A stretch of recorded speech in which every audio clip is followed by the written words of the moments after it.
Whether you're interested or not, it's still going to affect you. And I'm going to pose a question to you. Are you ready to vote? No, you're a part of the problem if you do not vote.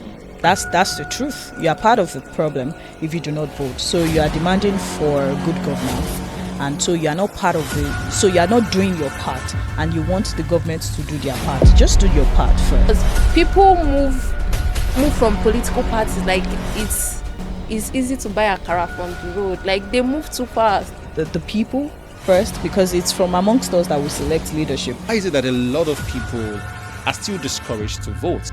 National youth policies are perfect on paper. The implementation is what I have issues with. Welcome to the Real Talk podcast on Ominira TV. My name is Dada Akinola. I'm the host for this podcast, and this podcast is about real conversations that affect you and I, that affect our present and also affect our future. We're all about economic freedom, property rights, and free trade. And today we're talking about a very important topic.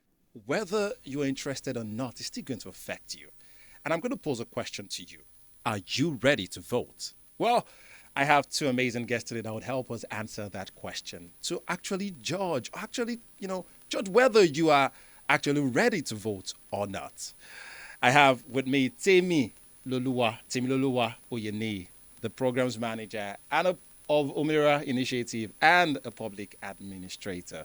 Hi, Temi. Hi, Dada. It's good to have you on this podcast. Same here. Okay.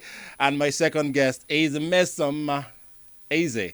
She is the Communications Associate at Ominira Initiative and also a policy analyst. Welcome to the podcast, Mesoma. Hi, Dada. Thank you very much for having me. All right, let's dive right into the conversation. First of all, let me ask, are you ready to vote? Temi, are you ready to vote? Definitely, yes. Are you ready to vote? Of course. By the way, if you're asking, I'm ready to vote. So what makes you ready to vote, Temi? Okay, so I have my PVC for Okay. a start. As small as that is, it's an important factor to be an eligible voter. So Okay. I am ready to vote because I have my PVC and I'm very much aware of who to vote. Who to vote now? You already know who to vote for now. Yes, All right, let's put a pin I on have that. an idea. You have an idea of who to vote. Do you know who to vote for?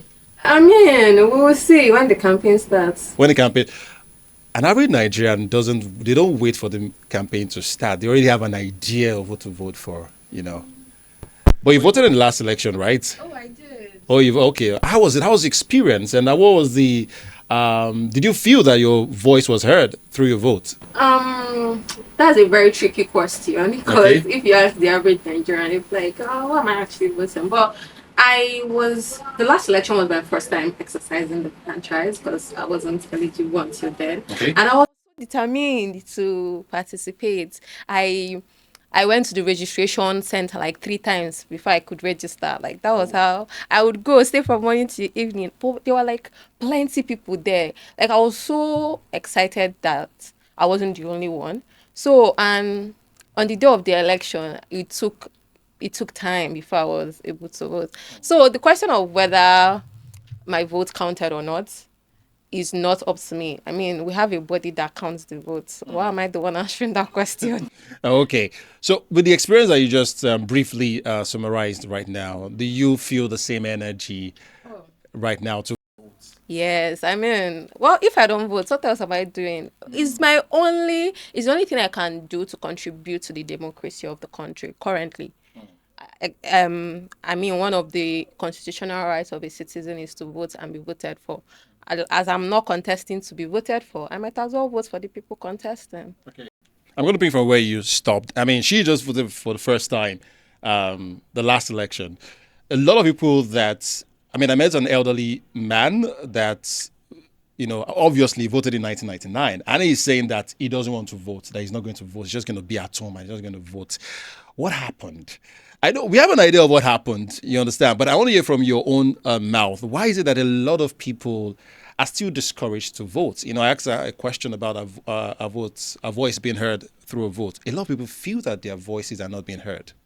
Okay, so first of all, I would say that as simple as voting is, the word voting is, it's the most important thing. Even politicians push for people to vote, because there's no way. Let's say, for instance, they want to rig the election or something. There's really no way to rig it without actual people voting, right? Because it's the voice, it represents the voice of the majority, and the voice of the majority, which is the people, is more than the minority, which is few people who campaign, and they are candidates for any political post or something. They are just a few of them, but the people are more than them, right? So it shows that voting, participating in election on the part of the people, is very powerful. Okay. And it represents democratization, right? So, and I feel like the only reason why people are no longer interested in participating in that activity is because they've lost trust in government. They've lost trust in the people that we put in the position to actually do the things they promised they would do, and within their constitutional, what's it called, prescription, they do not do them. So to the people, they feel like their voices are not being heard. They can't trust the governments to do what they are supposed to do. And they also feel like, they are being cheated in a way. So, so what's the point? Especially the fact that some of us have to trek from one point to another during election, True. right? I did that. I trekked, I ran, I did all sorts, And in a very hot sun, usually that day is always very hot. Why is it always so? That is always very hot. So they feel like, why do I have to go through all of this stress just to, put someone in a position that is not doing what is, there's a difference between what the Constitution says the government should do, which is the function of the government, not to now talk of doing what they actually promised to do during campaigns, So Let me pick it up from where you stopped. Now, is the problem that people feel that the person I voted for is not in power, or the person I voted for that is in power is disappointing me? Which is it? So that it's usually more of from banters. It's usually more of for instance, what played out during the last election.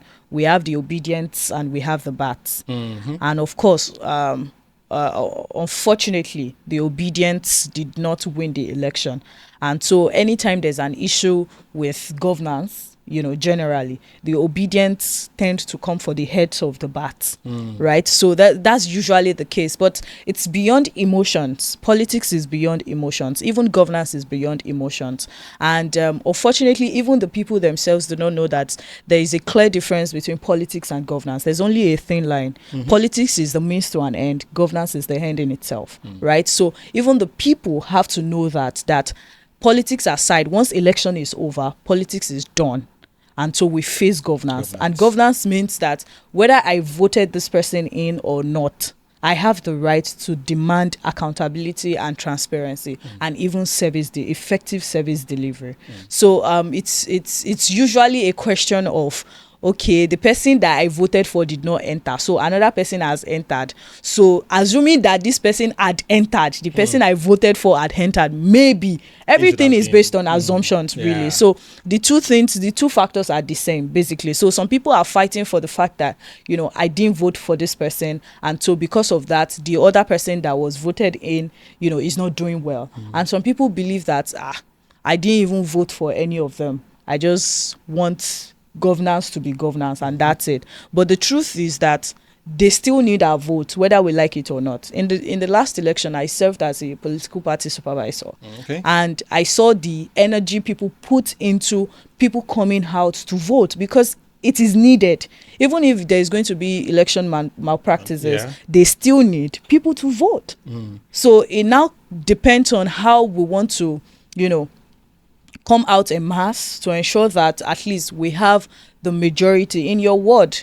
If you have all of the people in your ward come out to vote, and you stayed with your vote and they counted it in your presence, you know that at least you have justified the fact that within your ward there's no election malpractice. You made a very valid point there, talking about irrespective of people's concerns about rigging or not, the voice of the majority will still be heard, in the sense that it is even it becomes more difficult when the majority are coming out to vote. And I think that it's a very, very valid point. So, and that's to everyone that is watching this podcast, irrespective of your consent, still go out and vote.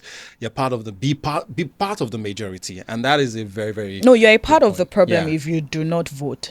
That's the truth. You are part of the problem if you do not vote. So you are demanding for good governance, and so you are not part of the. So you are not doing your part, and you want the government to do their part. Just do your part first. It's very important. That's the only power that you have. You know, it's just like they say that for Mesoma, for instance, to become the leader of an organization, your vote is needed. If you have a beef with Mesoma, you have the power to say, I'm not going to vote Mesoma. True. I want to vote Temi. That's because you have that power, and that power is in her hands, you know, basically to take that decision.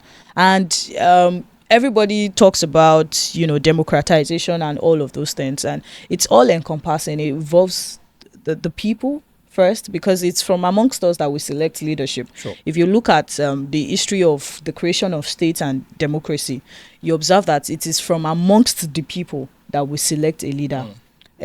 For instance, our president belongs to a local government, belongs to a state, and to a large extent, he went to school with some people within that state, you know, worked with people within that state. So he's also part of the people, but he decides to say, oh, I want to take the bold step to step up to becoming the president, right? So, and it's from amongst the people that we select our own people to rule us.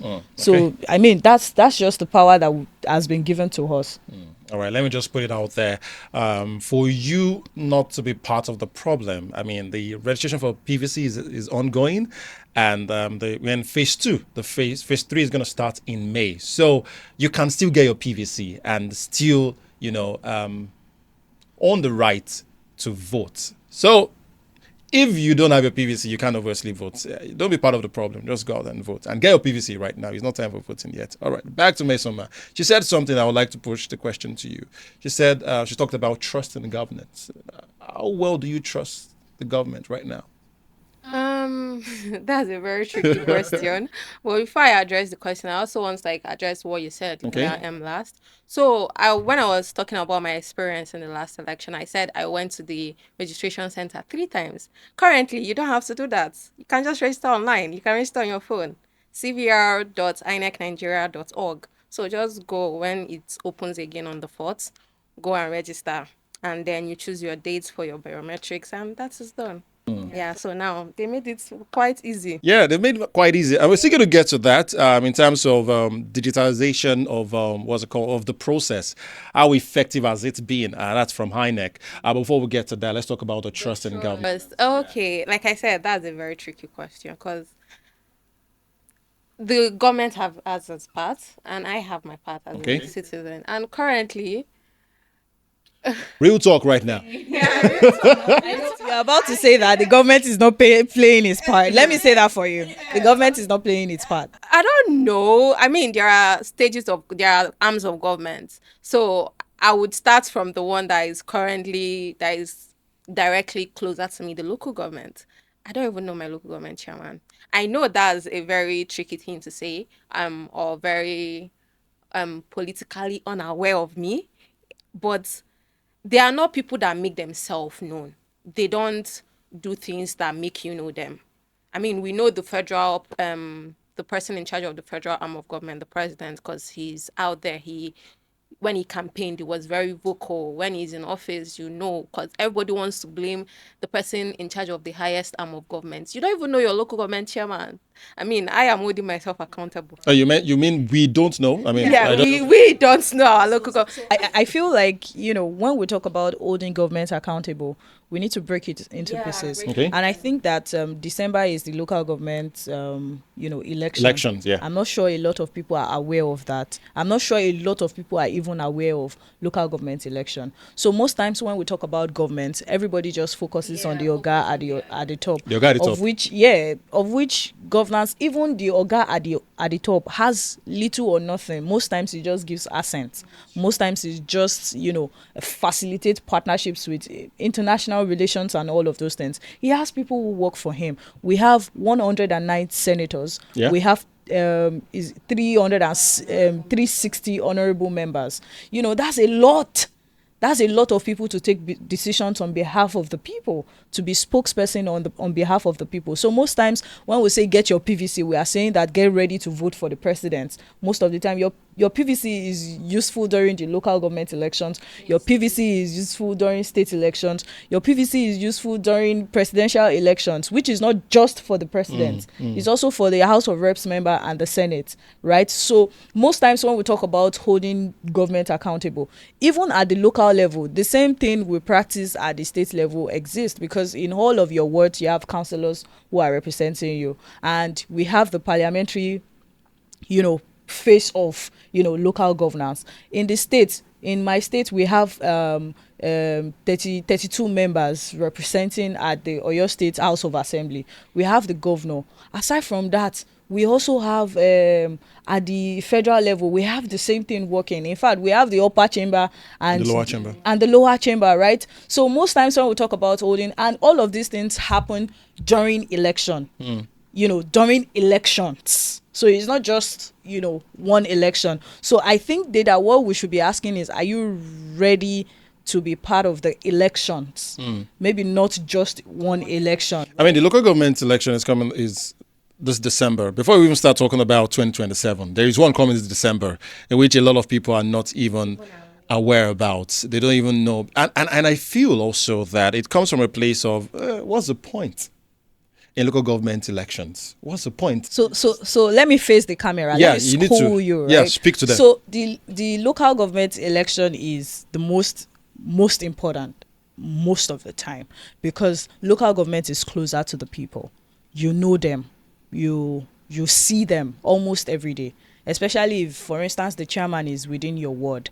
You see them almost every day. They come out, you wine and dine together. It's the closest to the people. And of course, every local government has a local government secretariat, which is most likely 5 miles away from you, right? It's very accessible.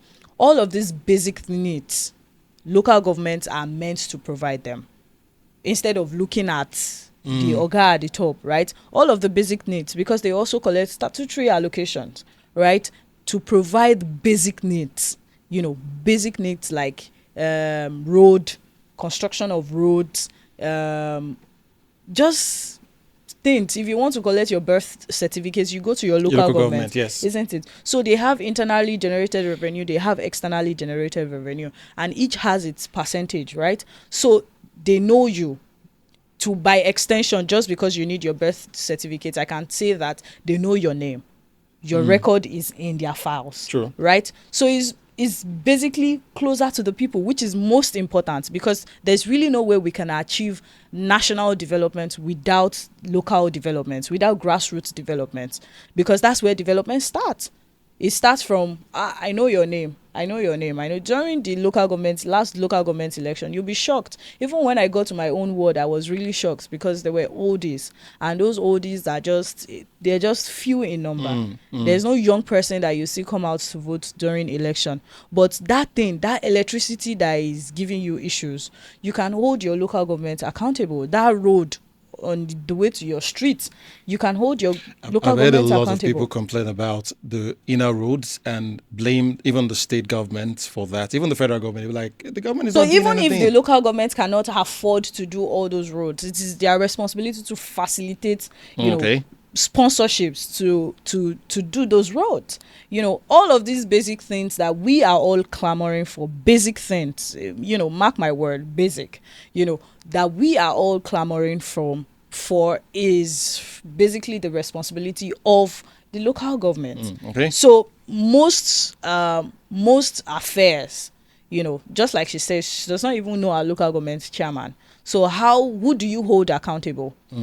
You want to go and hold Tinubu accountable. That's not possible, because there are processes. Okay. Governance is process, right? And the idea of federalism is to shift the burdens of government from the central government to its components, which is the local government and the state government. So basically, if you do not even know your local government chairman, who do you hold accountable?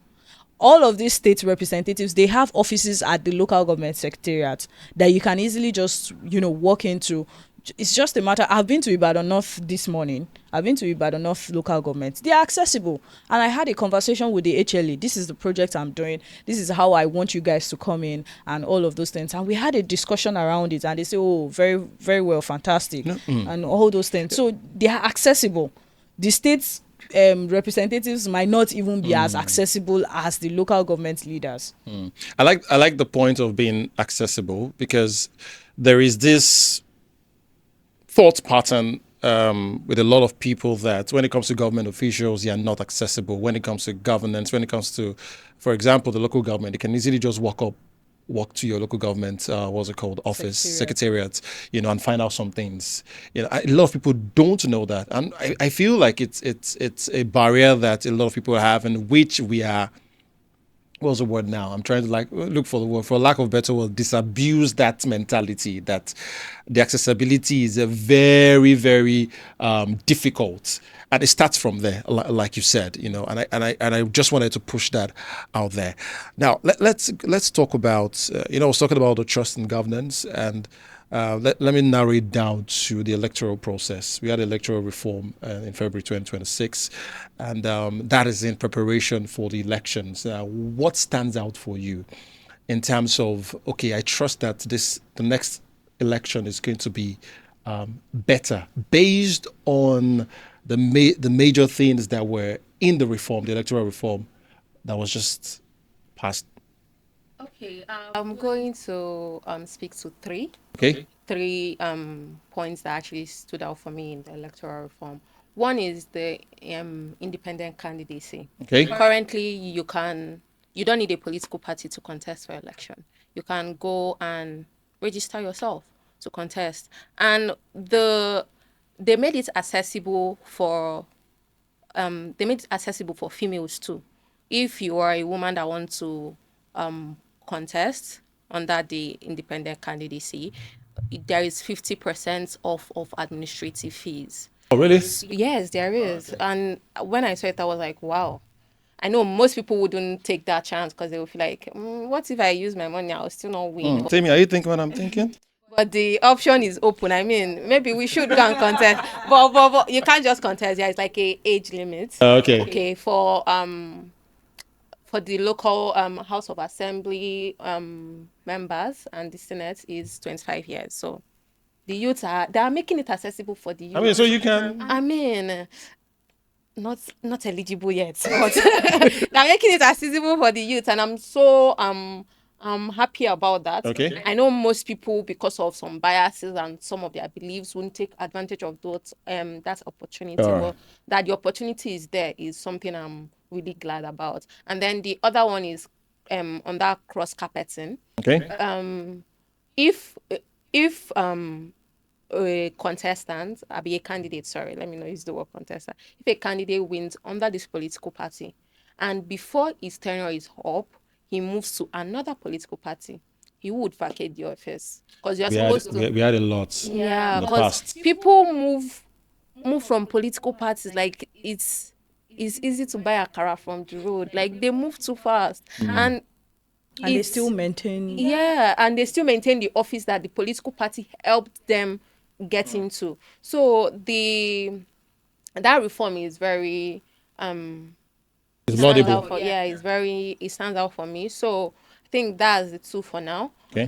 The last one is the age thing I spoke about. So for governorship and presidential elections, if you're 35 years, you can go and enter a political party and get, or you can use the independent candidacy thing. So from 25 years, you can be an honorable member or a senator. If you're 35, you can contest for governorship and presidential elections. So I think it's outside. please. Yeah, very. I mean, you can contest for your state. Yes, I can. You can. I mean, everybody can. All right. Now, talking about the electoral reform, based on the recent reforms, do you think we're ready as a nation for the next election? Do you think it made the electoral process better? So we're always ready on paper. There's no doubt about that. When BVAS came, when the electronic PVC thing came, we're happy. But what I always have issues with is the implementation process. We are always perfect in paper. Our constitution is perfect on paper. Trust me. And policies are perfect on paper. National youth policies are perfect on paper. The implementation is what I have issues with. So basically, for instance, what stood out for me, just to answer the same question you asked Mesoma, really is the limit to campaign funds for the reform. So there's really a certain amount you can't go past, in picking up, a candidacy form, and also in funding your campaign. And there is also a certain percentage that your political party is expected to donate to your campaign. So your political party is supposed to be the front runner of your campaign, basically, to sponsor your campaign.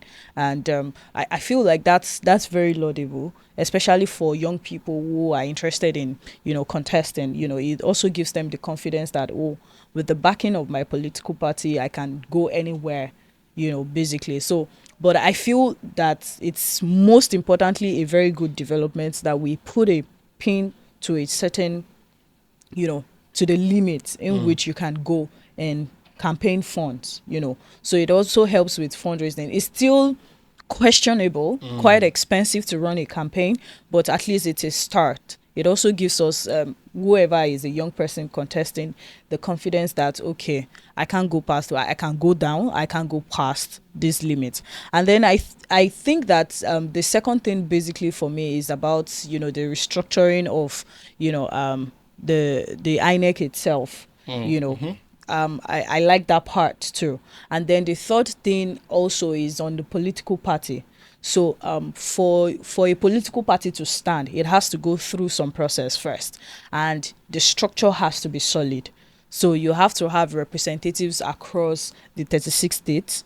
You have to have a structure in all of those 36 states, and also you have to have I think a fiscal office or something in Abuja, or a structure in Abuja.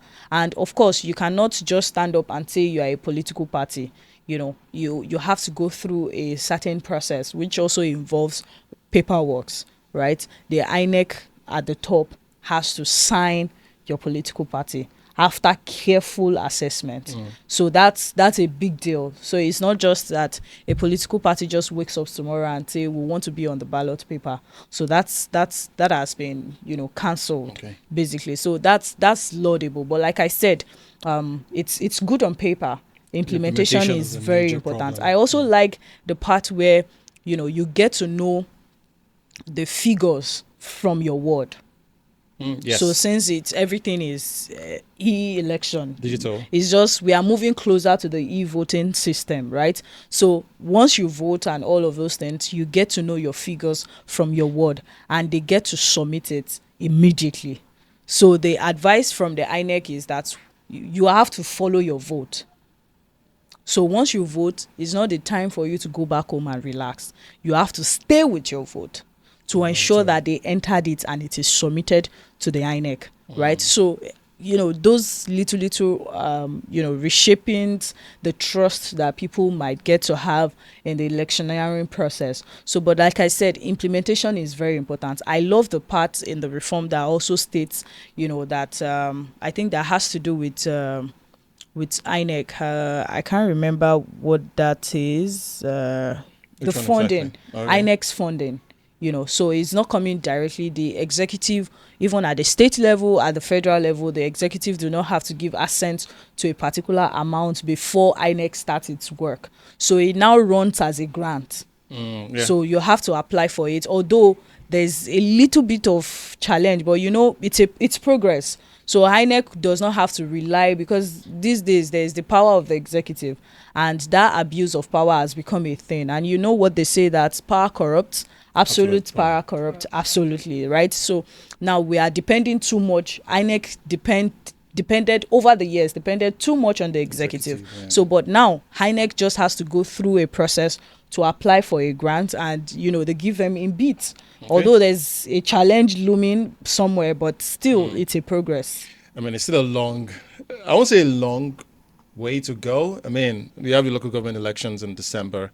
There are still some few things that needs to be done, especially when it comes to implementation, But my final question on this podcast, with all that has been said, as a nation, are we ready for the elections? Okay.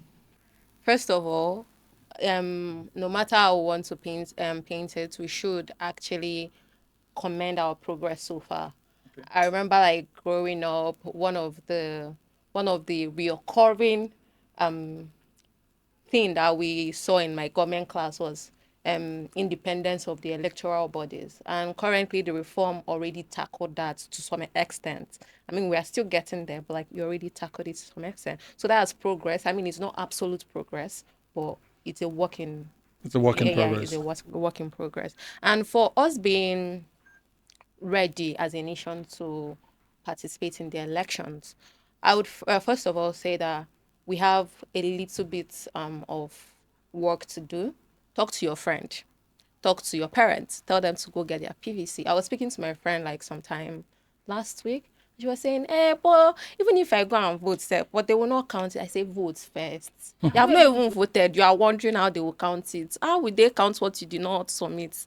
So that's the thing. You need to actually drag people around you to go and register for that this thing. And I'm already sorry.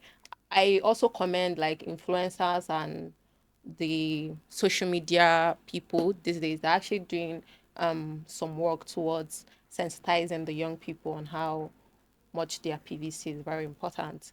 I saw a skit the other day. Ashakain is giving people money to go and get their PVC, and money is a very good incentive.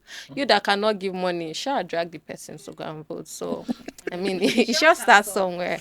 Start Okay. somewhere. So, I think we are not really ready, but we'll get there. We'll get So there. we'll get there. 4th of May is coming soon. So please talk to somebody. Tell a friend to tell a friend. Yeah. Part of the government, are we ready? On the part of the government, Are we we're ready? we're not ready. Okay. There are still some political issues, internal issues looming, and that's gonna affect the people. For instance, in Oyo State, people do not know whether we are voting for Omituzo 3.0 or we are voting for Oyonkpi or stuffs like that. There are still internal issues here and there. And there are cases in the court. There's the APC, there's the PDP having internal issues, there's ADC somewhere hanging, and all of those political affairs on the part of the government. I don't think we're ready.